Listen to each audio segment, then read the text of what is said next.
that it's really important for filmmakers to obviously have Facebook accounts and all the other social media sites to really help build an audience. We do a lot of collaboration via Skype as well, so we can get a little bit more immediate reaction from each other, bouncing ideas back and forth. Other than that, usually it's a daily IM type of situation, or marathon action.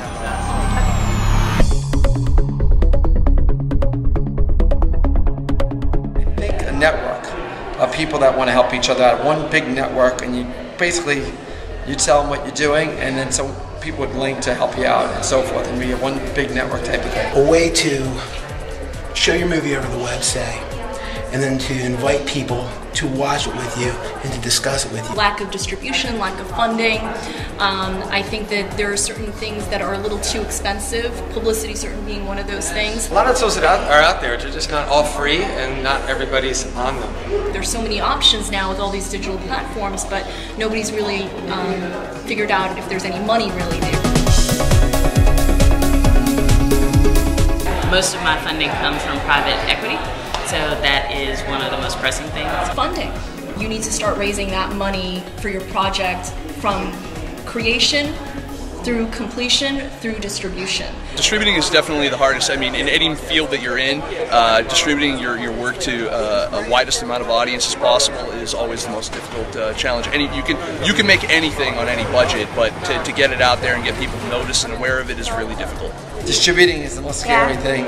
I don't know how much money I should put behind the project in terms of distribution to make sure I have the best outcome, make sure the most amount of people can come and know about the film. A lot of people say, if you make a great film or you make a great product, people will find it.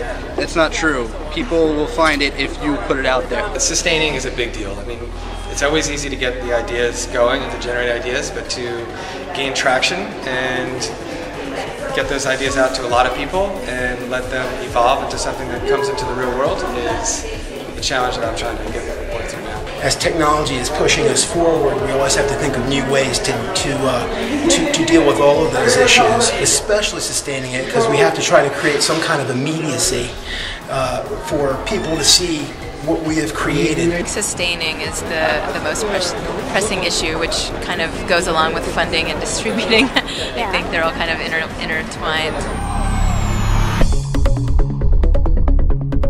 Networking is probably the most important thing. I run into some people that I think might be very helpful in doing what we need to get done, again, to get out to the audience. Two people talk about toys in terms of transmedia, and I thought they had some really interesting things of kind of tying in games and the internet. They broaden my horizons a little more, with the whole idea about transmedia. The transmedia discussion that was actually going on, and definitely learning about the different aspects of transmedia and how a lot of people are confusing transmedia with just wider distribution platforms.